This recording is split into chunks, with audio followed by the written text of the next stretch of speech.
travelers, to another episode of Hitchhiker's Guide to Ethical Non-Monogamy. I'm your host, Hito. Vanilla Circles know me as Ike. And today we have an episode of a random stranger I met at a close friend's party who happened to be polyamorous. Yes, hi everybody. My name is Sonita Haynes. Yes, I met Ike or Hito. Okay, first of all, Hito. Yes, at our mutual friends party, and I'm looking forward to this conversation because, like we was talking about earlier, it's very rare that you meet another Black person at a general gathering full of mainly Black people, but to say like, oh well, yeah, I'm not monogamous. Oh, I'm not either. It's like, oh shit. Yeah, that Oh was my like, god, hello. that was like the funniest thing because like our friend, I'm gonna leave her name out of this. She's dope as hell.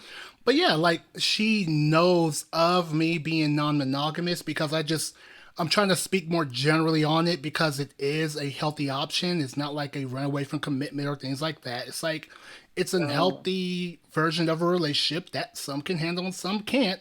So I was just talking about like because this podcast that I've been making, it's like yeah, let's talk about non-monogamy, and that's when Sonita went and heard and was like, wait, you're non-monogamous? And I was like, well, yeah, I mean, I do relationship anarchy. He's like, yo, I'm polyamorous. I'm part of a quad. And I'm like, look at that. Like, I would have never thought it, seen it. Because I'm over here thinking, like, I'm the unicorn in my Black friend group. And then all of a sudden, bam, another non-monogamous person pop up.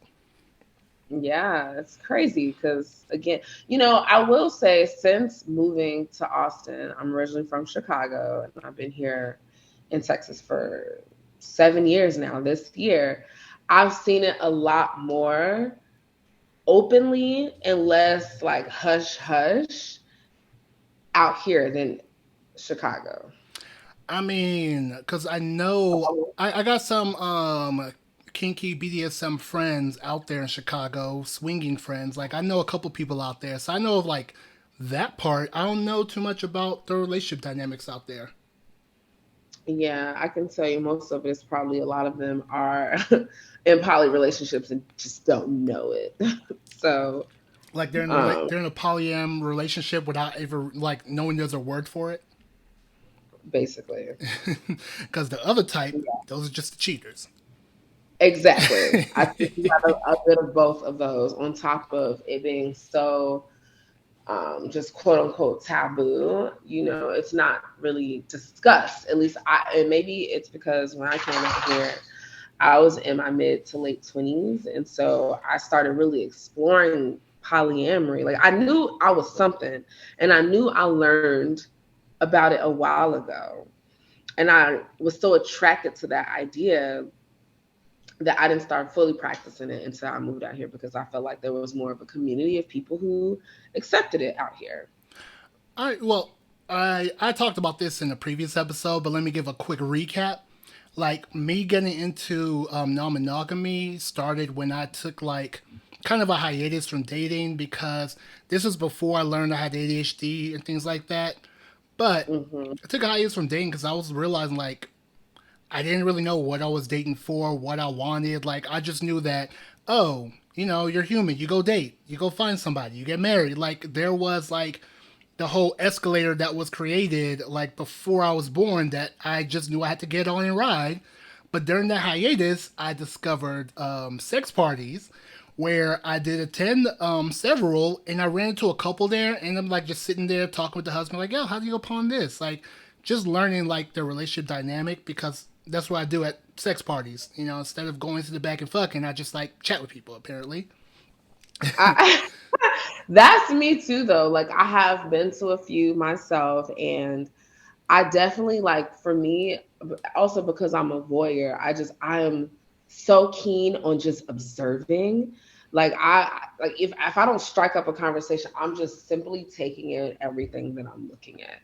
Rather, I can't like I've been to a swingers like party. It was more kinky swingers, but swinky. the thing right, swinky. The things that I've seen, it's my favorite thing to do when I'm there, just like watching everybody. Like for me, I've learned about myself is I typically lean. I don't. I'm an exhibitionist, but I lean on voyeur if I don't know anybody there.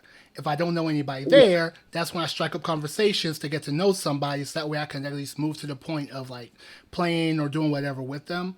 But Yeah. yeah, if I don't know nobody, most likely I'm just gonna be a voyeur because I need at least some kind of connection of I know of your existence. All right, let's make something shake. But no, in that instance, I was like, yo, this is like a dope concept of a relationship because I wasn't like that habitual cheater. Like, the closest I got to cheating was kissing a potential girlfriend while in the relationship. Like, that was the closest I got to, like, most people were like, that's not cheating, but to me it was, so.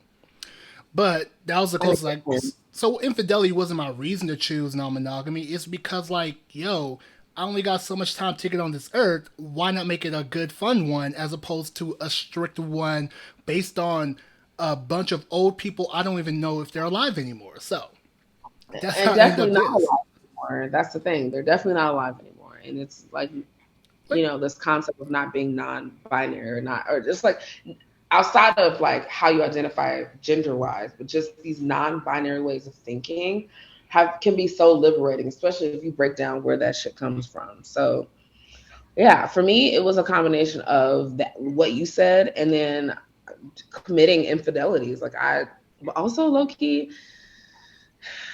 good at it. So like it started to eat at me. Like I'm a person that loves to explore. I love relationship. I love exploring other people. I love love too. And I just like, you're trying to tell me I'm meant to only love one person for the rest of my life. That seems very constrictive that and that oppressive. really is. Cause what if there's someone else? Like, I don't want to give up the love I got for a potential another love. Like, why it's got to be only one person? Exactly. It just feels very oppressive. And so I began breaking out of those ways of thinking around the time I moved to Texas. And then I got married and we wanted to explore our relationship dynamics and we did for a little bit.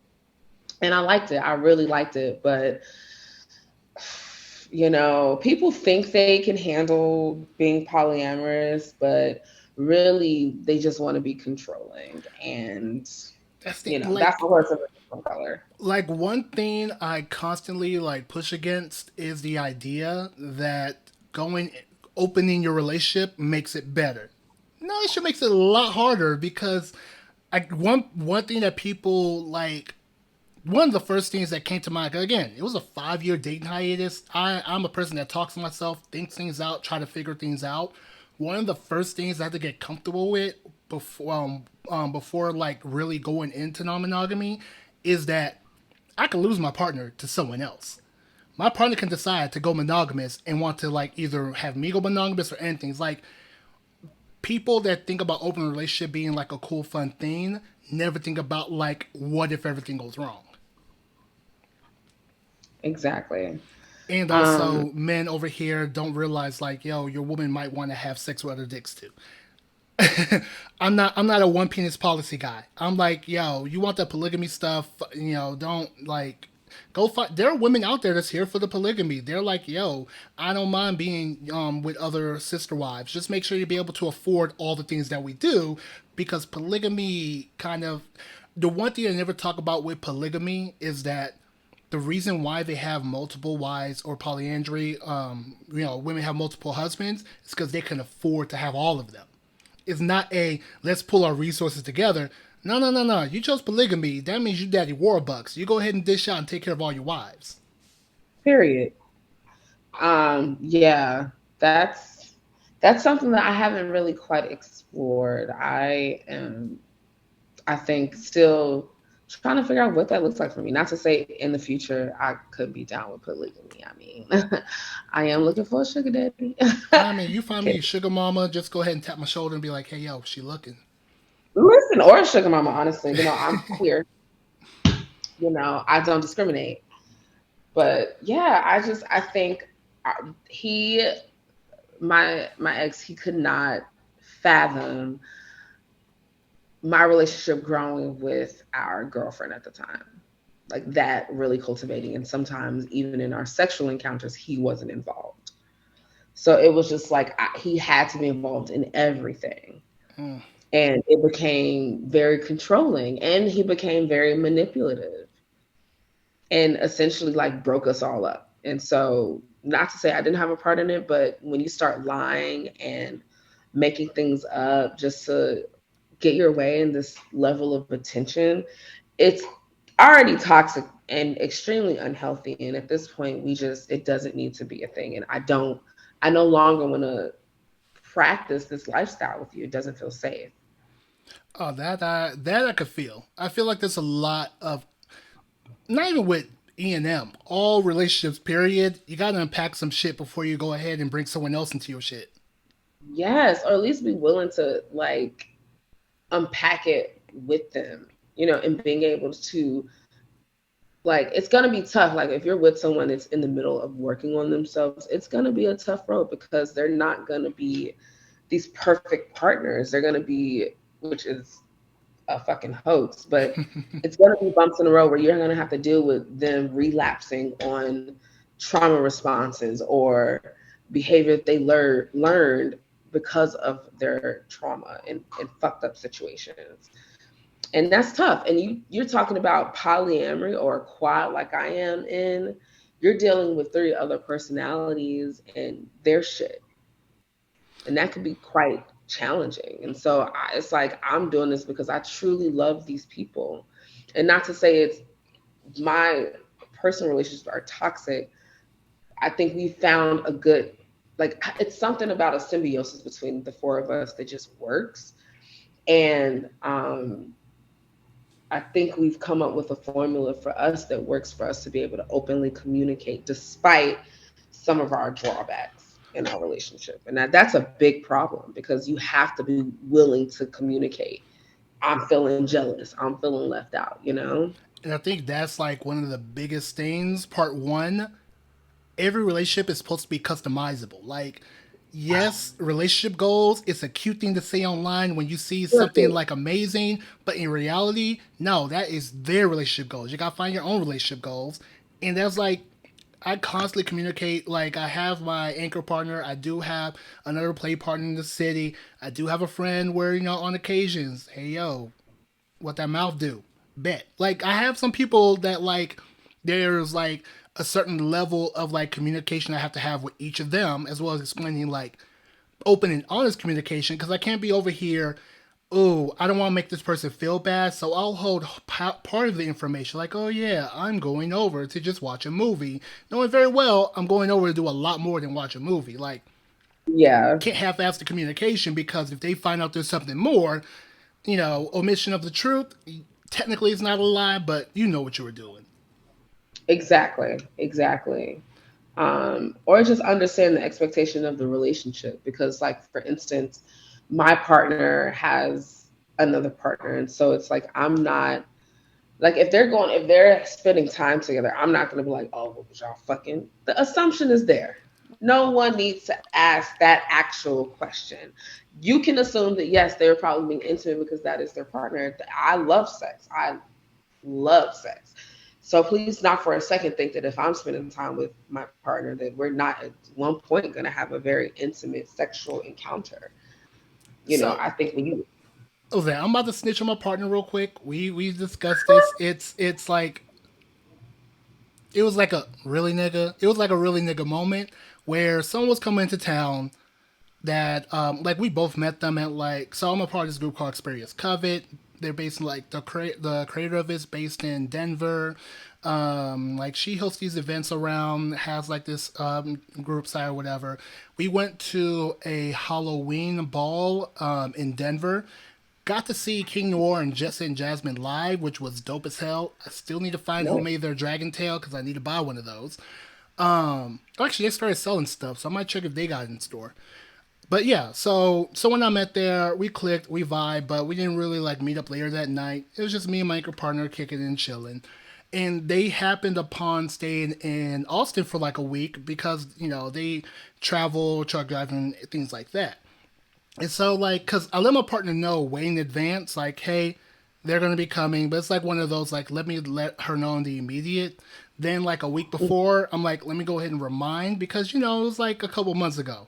people forget things. And so I was like, yeah, like tomorrow, they come in, I'm gonna go ahead and kick it with them. And then her reply was, just as friends? And I looked at her like, we've been together about 3 years. You know my level, you know I fuck my friends. Like, come on. Right. And So so no. I I get where her response came from because it was a, oh, this information is really sudden.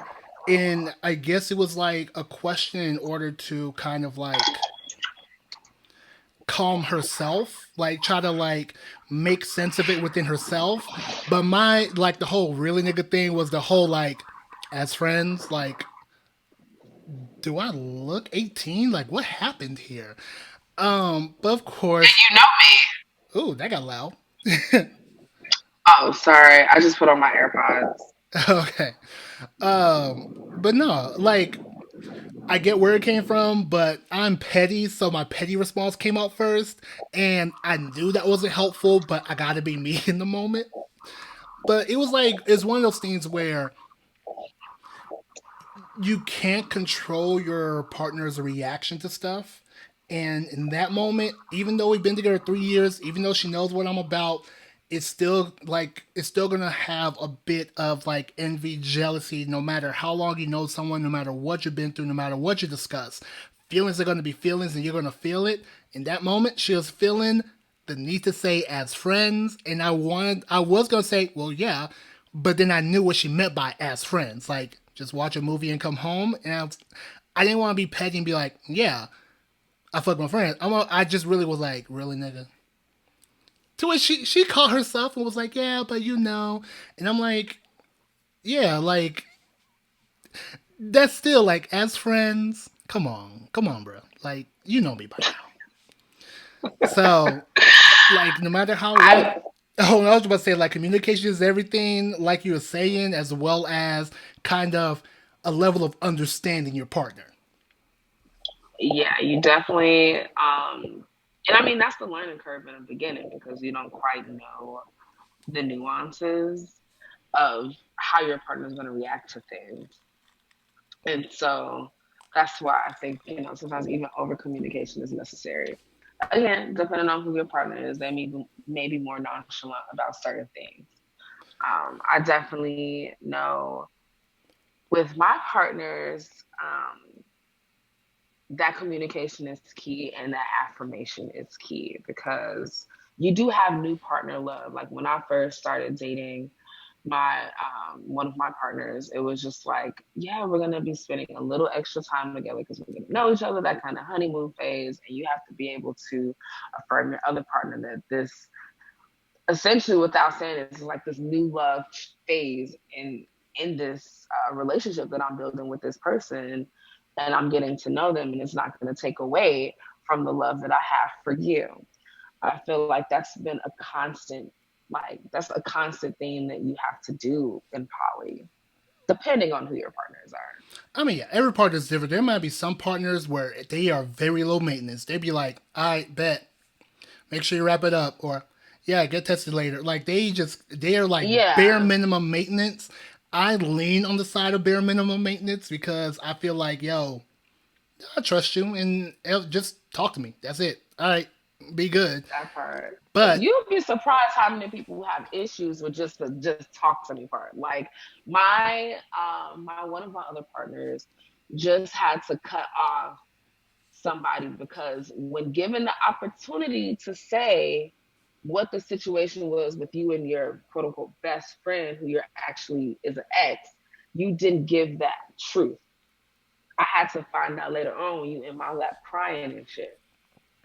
So now you're showing a sign of dishonesty, and that is a red flag. So now I can't even fuck with you because when you got the opportunity to tell me the truth, you still shy away from that. Whether that's your own shit, but either way, you can create that boundary and say, I don't gotta deal with that if you're not gonna be honest. that's key right there. When you're like bringing up the boundary part, because for me, I can't help it. I am radically empathetic where I can't help but like I see the other side even though the other side's stupid. And like in that instance, I can kind of see where that person may not understand that truth telling. They're like, the truth telling part is not the hard part. It's dealing with the unknown, like the result. Like you don't know what that end result will be. Will it be a situation of, oh snap, that's your ex. We ain't dealing with each other no more, or hey, that's okay. That's your ex. I ain't got no beef with that. Now it's like a 50-50 choice. Like which one's it gonna be? Or I can take the like power in my hand and say nothing and make it how I imagine it. Though I ain't about that shit because it's not informed consent. You're not giving the person that you're talking to informed consent because you're withholding information. Like it Exactly. whether that person wants to deal with you and your ex or not, it's not up to you. It's up to them. So yeah, I'm on Yeah. team cut them off because you're wasting my Yeah, time. because you take away my option. You take away my options. What else you gonna take away because of whatever shit you got going on? And the thing is, if that's the case, respectfully, I don't need to be fucking with you no way because you're not in your journey where I need you to be for me. And that's when I gotta say, all right, well, you cool.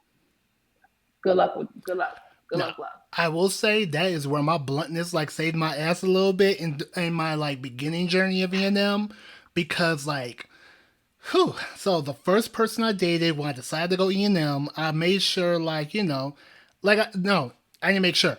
I had some follies that I learned from. Step 1, make sure if you're on the Tinders and the sites that you put on there, non-monogamous, E&M, like put something on there as an indicator. Part 2, bring it up on the first date if you don't have it on there because it's like the sooner they know, the less time you can waste of each other's because like this person I dated went on like 3 or so dates. On the third day is when I let her know.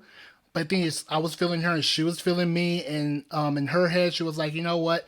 Well, I later learned in her head, I'm gonna convince this nigga to go monogamous. That's essentially what happened after 3 months of dating, where I figured out like, because I was about to go to a play party. I'm like, hey, I'm going to this play party. I'll go ahead and hit you up later. And then she called, was like, no, I'm not okay with this. And like, she was like pretty much hit the veto button. Like, no, I know we said after a few months, but no, we're not doing this. And I decided to like, you know what? I'm gonna go ahead and respect her. I'm gonna go ahead and pull out and not go to this thing. But we're gonna have this discussion. And then that's when I learned that she was trying to pull the whole, I forget what they call them, but where you try to go ahead and convert someone that's non-monogamous and back into monogamous. And like I had to just break up. I'm like, yo, this is not gonna work. And it involved like Mm. ugly. It involved like ugly crying. It was like, like the crying where you're like, like it was like that bad, and my heartstrings were like pulling. I'm like in my head, it was a battle of like, come on, man, you can just go ahead and leave this life alone and just be with her. But I'm like, I have to stand firm. I have to go ahead and like just overall just like let it go because yeah, it was like it just wasn't gonna work like that. And I mean, oh no, of course I do like the way I do breakups is like cold turkey. Like we're not even gonna hook up like after the fact because that leads to like other dangerous shit, and that's not what we about to do. yeah, I mean, I think kudos to you first of all because you was about to compromise what you wanted, and I don't think we should ever do that. Meet people where they at, but that also means meeting me where I'm at, and I'm poly. If you're not, then say that, because you're not gonna. It's like if I'm a straight up lesbian, nobody's gonna be able to convert me. So it's just like don't try to change who I am. That's the quickest way for me to be turned off. Uh, And so when I was on the dating sites, to your point, I for sure was like, first thing you got to know about me is I am poly.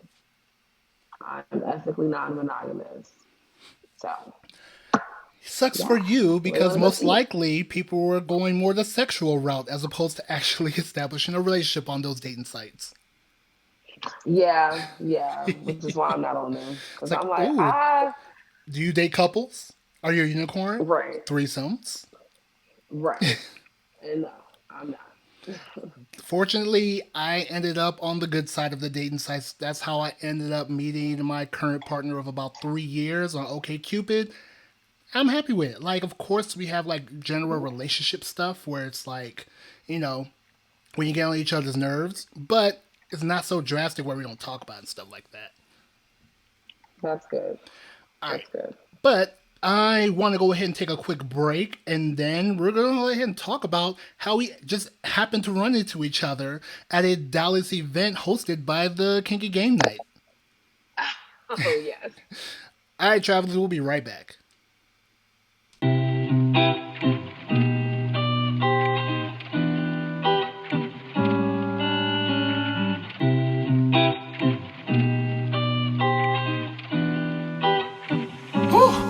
Yeah. All right, and welcome back for the second part of this podcast with Sonita. Hey. Yeah. Yes, for part two of this, I did want to go ahead and talk about our second running ends, where I decided to go ahead and attend the event hosted by the Kinky Game Night ladies from LA. They hosted a game night here in, well, not here in Austin, but they hosted a game night in Dallas at the Red Room Dungeon. And I was like, you know what? It's an excuse to go visit home. Why not? So I went ahead and made the trip there. And upon my entry, I run into Sonita and her partners. Was like, oh shit. Oh, hey. Well, hello there. Hi again. All right. Hello again. What a interesting coincidence. But I don't believe in coincidences. So it was meant to be. I believe in coincidences, and that definitely was one of them. Right. Because they'll be like, you know, like they're like, no, not plenty of sex clubs out here. I mean, there are several, but Texas is pretty whack because we try to be a fake Bible Belt state. So you got places closing at like 2 and shit. So, boo, tomato, tomato, tomato. But it was kind of like dope because it was like, you know, this 3-hour drive. Let's go ahead and see what's happening. My drive was pretty smooth. The only issue was I ain't fixed my AC yet. So it was like kind of like a hot rod. Yeah. I finally got it fixed. It's been out for a year, but look, I ain't rich. That $1,400 for the repair. It's worth it because the way we've been getting 3-digit degrees. I'm glad I got it fixed when I did. Yes. But Yes, Kinky Game Night. So interesting story about that. 2 of my partners had already been, and so they were like, at first, because my partner who you did the impact thing with, and we'll get to that, but she walks in balls. So there was a ball originally we were going to go to, I believe, that night, and so we didn't end up going because we ran into trying to get into my friend's place who lived downtown Dallas was a mess. He stayed in this very nice old office building that they converted into lofts, but the front desk folks were a hot ass mess. So it took us forever to get into the unit, which threw our entire night off. Just to start there. So when I saw Hito, it was like, oh shit. Okay, this is gonna be a fun night. I was looking forward to it. I had never been to a kinky game night like that. Like I mean, I've been to game nights to turn kinky, but not like intentional, right? So I was very much so looking forward to that. Question for you: what was your favorite part of the night? impacting the 2 ladies that I end up impacting. Oh, okay. So Nice. so now I would say the host on host action is a very close second place because that showed that because like I feel like one of the things about that night is that a lot of people are hesitant because a lot of people are not really exhibitionists like that. They prefer like their privacy, a la both bathrooms being like held up for God knows how long. Oh God, yes. I'm like, I gotta pee. Y'all can scoot over.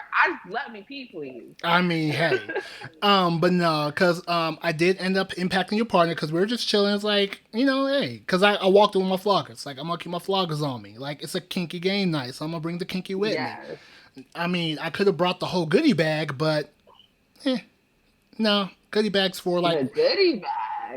Oh, when I Ooh. say I got a plethora, like I only brought what 2 or 4 of my. I think I only brought my 4 floggers out of 7, and then of course I got my paddles, I got my wax, I got my. What else I got in there? I got my various vibrators. I do have my pinwheels. Like I got a lot of things that are in my bag. I'm trying to add. Oh my goodness, you are the bag of tricks guy. Like right Sheesh. here on my desk, I keep my set of pinwheels already. Sorry, that was not intentional. But yeah, like that's very impressive. You have But quite yeah, a bit. and I will say the second lady I impact, it was only because it was kind of as a personal validation thing from me. Because like people tell me like, "Oh, you should do pro dom." Oh man, you seem like you know what you're doing, and like I still had the imposter syndrome on And it myself. really does. Really? Yeah, because I feel like I could Does do it? things better, I could know more, but like other people are telling me like, no, no, you're doing solid. So I'm trying to like revel in that more. And what helped that out was the second lady because like she wasn't like a fully abled person like you could tell in regards to like because a little bit of jittery little bit of like a stuttering mix with it and in my head I was like should I but then I'm like I ain't about to be ableist. She requested it. I got this. I just gotta make sure I talk and communicate clearly. And then we did the whole thing, and she was like, "Thank you. You did a great job." I'm like, whew, okay. Like, that's the reason why the second lady made me feel even better because it was like, I know my shit. Like, because, Yeah. I was able to go ahead and, if, like, the fact that she told me I did a great job, it was like beyond validating because it was like, because whenever it comes to doing a scene with someone that is not fully able, there are certain things you got to be wary of because like anything can go wrong. You could hit something wrong. Like there's a lot of things that could happen, and the fact that it went smoothly and then she really enjoyed it was like, Yeah. chef's Yeah. And kiss. my partner, she is out of the 4 of us, she's the one that has the most experience with sex parties and kink life and just very much so. And she loves impact play. So that was a nice treat for her. And it was nice. It's always nice to watch her. It's such a turn on to watch her. And see, and So that it was was, that was just my basic package. That's why I'm like, I feel good. yeah, yeah, it was good. I'm like, shit, when you used to hit him with the cross, cross, cross, I was like, oh yeah, he knows to put you through it.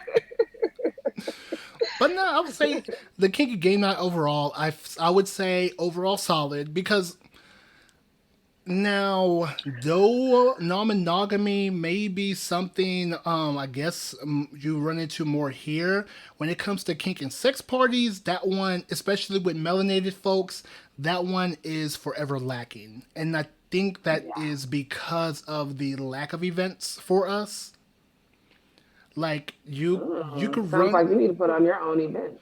Look. I said it. I told the Kinky Game Night people, I told a close friend, the only way that I would do that is if I'm a part of a team. Because the way my ADHD is set up, I will get like 80% of it planned and then get distracted by something else for the last 20%. Oh, well, you need to talk to my partner, the one you flogged, I mean, because she's an executor. because I did join the Facebook group that she leads. So I did join it.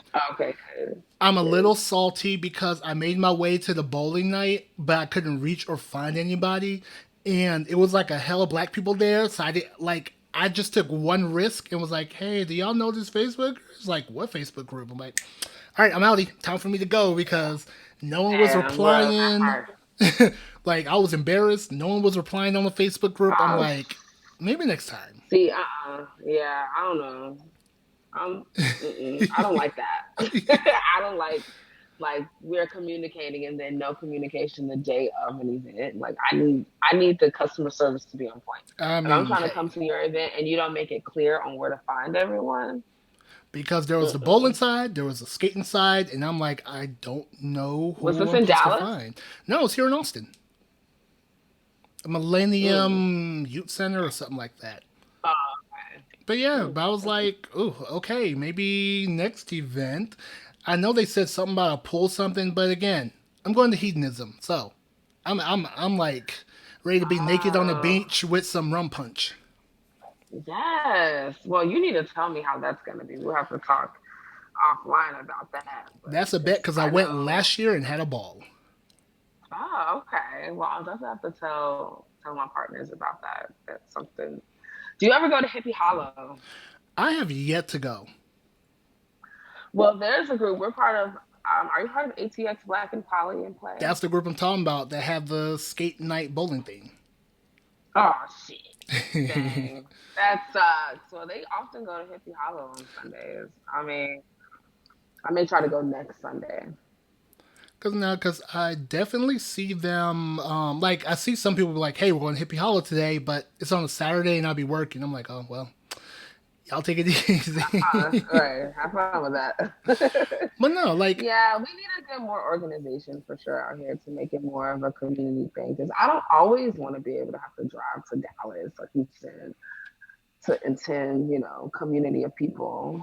and So that's how I feel about like that's how I feel about anything outside the norm in general for Black folks. Because again, the fact I ran into you at my vanilla friends little going away slash celebratory party where it was like, oh shit, wow, and it's like you don't realize it, and then when I saw like, okay, yes, a lot of people in that group are from like quote unquote Central Texas. 'Cause I've seen some Houston, San Antonio, and Dallas folks in that group, yeah, but sure. But still, the fact there's even that many within a 4 hour drive radius is still pretty impressive. It's just a matter of like figuring out the community because there's also the understanding that polyamory does not equate swinging. So,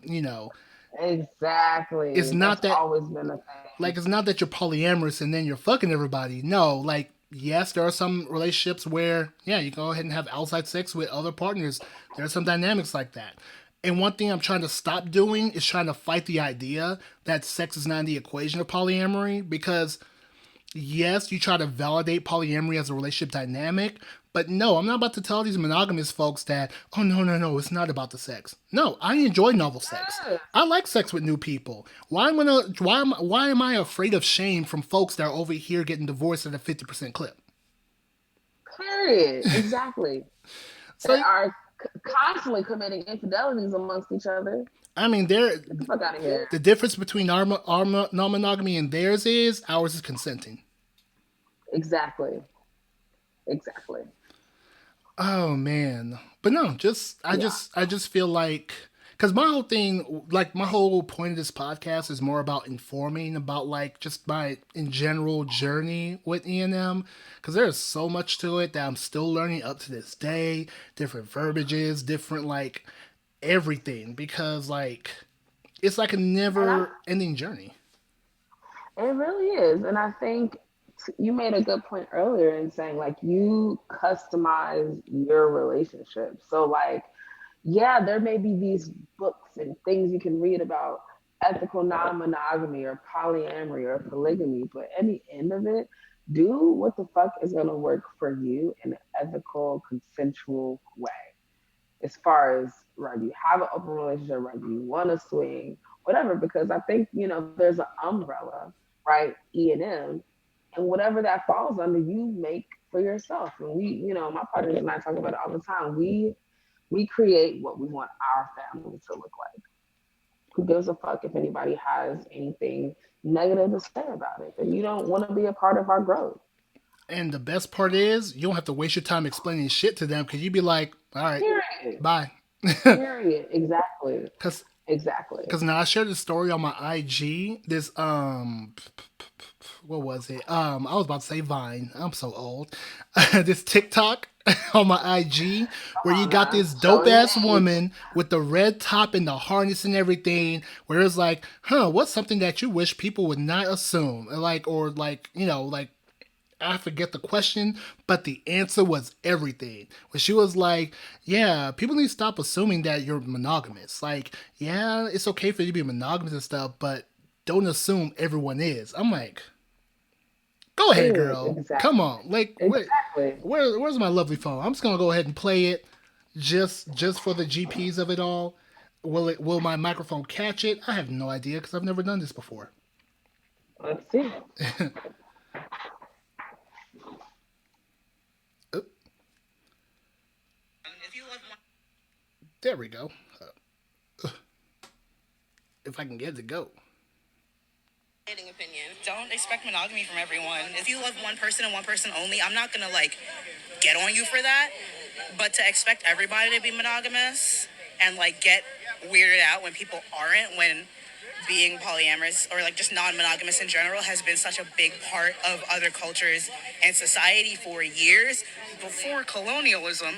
Right. I feel that because like, why are you in my bedroom? Right. Exactly. Unless you got the invite, I don't need any commentary. Exactly.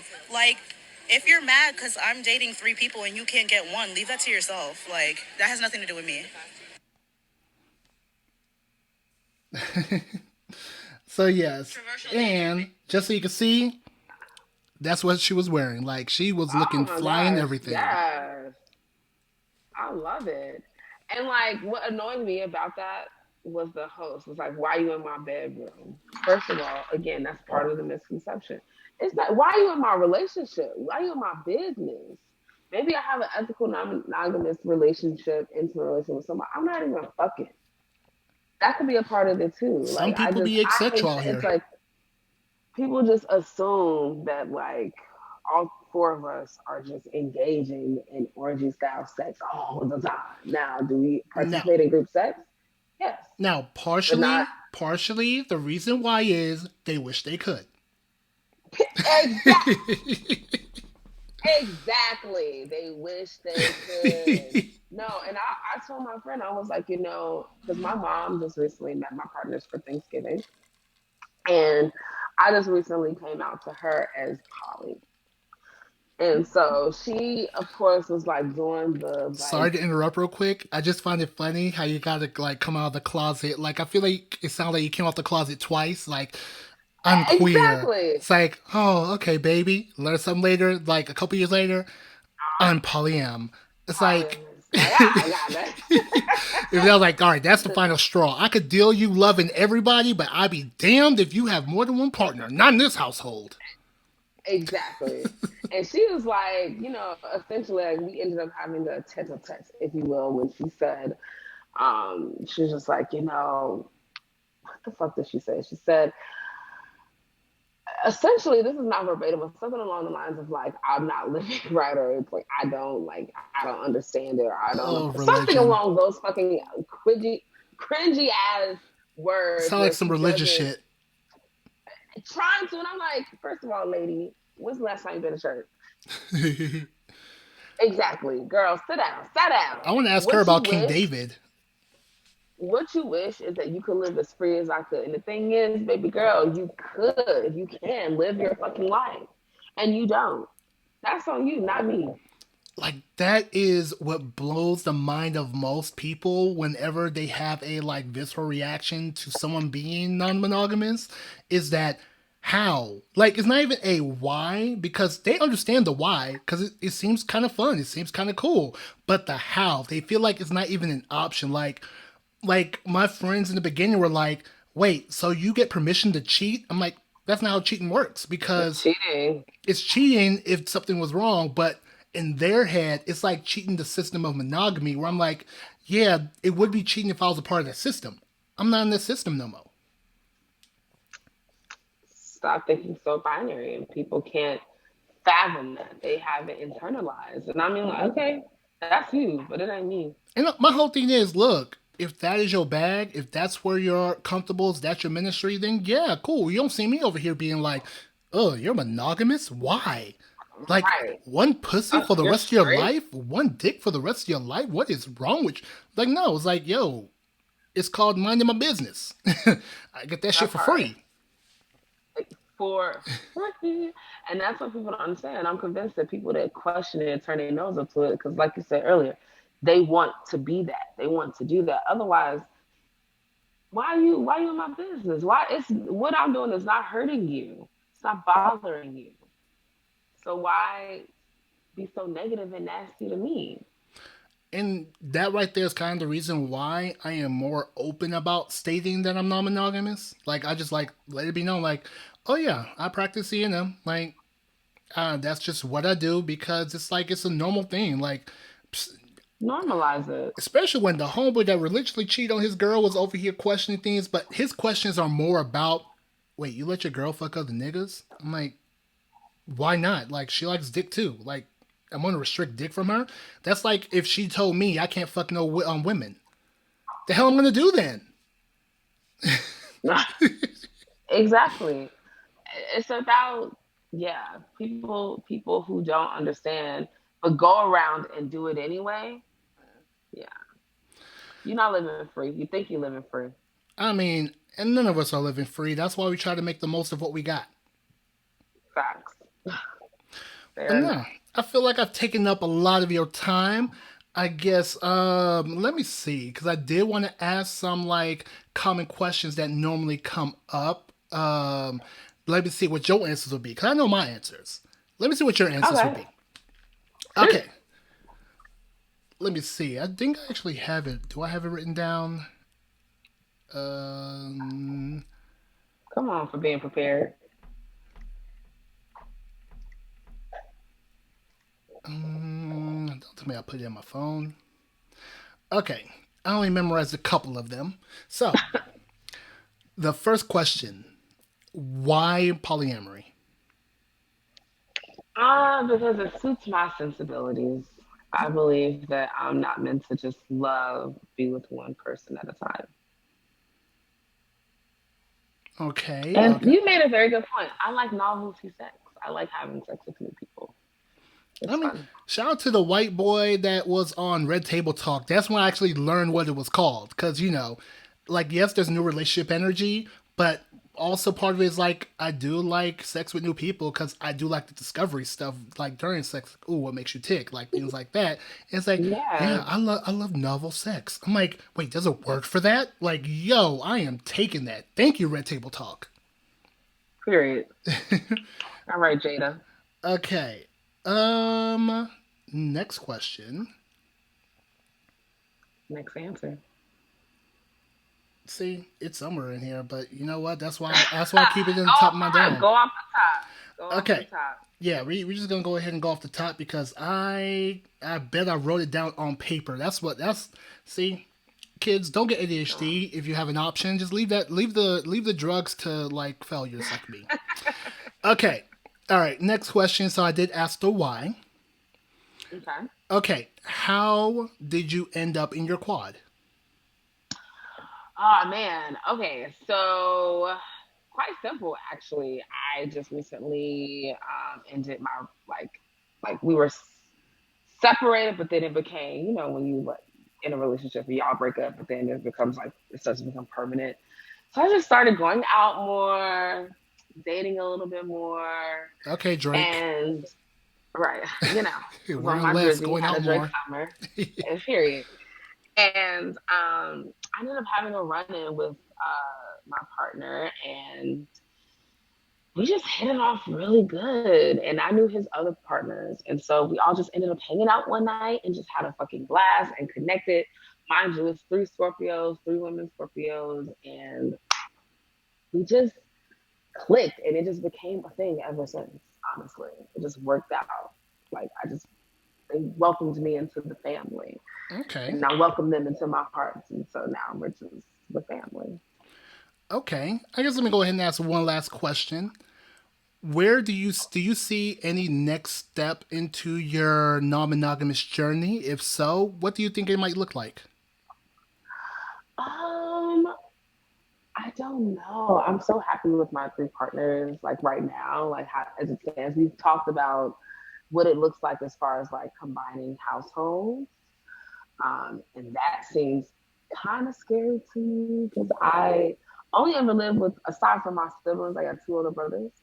And I've, when I was practicing more of monogamous lifestyle, I did live with a girlfriend at one point. I lived with, my ex-husband and my girlfriend and our girlfriend at one point. So it's just like, I don't know. I think, combining households, but also I'm interested in, because for the longest I haven't dated anyone outside of them, and I don't know. That's something that I've been keen on trying, just because like I can, but also dating is kind of ghetto to me a little bit. Like even like I gotta like for me to even want to fuck you, I gotta have some give me some sort of mental stimulation, a conversation, something. We don't even have to be relational, but can we be friends and fuck? And if you can't even give me that because all you want to do is fuck, respectfully, I'm in my mid-30s. I don't need that. I mean, just so you know, the dating pool got like piss in it and is green. So That part, like fair enough. all my monogamous single friends, all my non-monogamous single friends, all my non-monogamous partnered friends. It's like, yo, the dating pool is just full of it. Monkeypox and COVID. That's Ugh, what's going on. tomato, tomato, tomato. Tomato, all the tomatoes. But no, I do appreciate you joining on and chatting with your boy. Do you have any kind of socials you want people to follow you on? Yeah, you can follow me pretty much on IG at Sonita V. And then same with Twitter. Okay. Sonita V. Well, Instagram, Sonita V 2.0, Twitter at Sonita V. All right. Any underscores or just straight up Sonita V? Straight up Sonita V for all the social media that matter. If you don't, all you oldies like myself, you're still on Facebook, just look me up. And yeah, and I got a TikTok, but my TikTok is strictly to be nosy. I don't make TikToks. See, I'm trying to get to the level of like I found like my like picture to like post thoughts in regards to E&M. I need to get more consistent on that. Y'all can find that on Instagram with Hitchhiker's Guide to E&M. I'm working on Twitter. Twitter is my nemesis because the way my ADHD is handled, I see 3 tweets. I'm like, oh, I'm done. Because it's like, I'm not about to go and scroll and look for and like, But I do need to I need to get better with just simply posting shit. And like, yo, if you want to follow, you follow. That's what I need to get to. That's hitchhiking to E&M. And yeah, if you want to follow my kinky shit, I think I changed my name to Hedonistic Dom because it finally became available. So yeah, so that's where you can go ahead and find me. Again, I appreciate you joining in today on this episode. And all right, travelers, I'm gonna see if I can see this right this time. But before you walk into these E&M streets, make sure you look both ways before crossing. Yes, I said it right the first time. We got it. All right, y'all take care.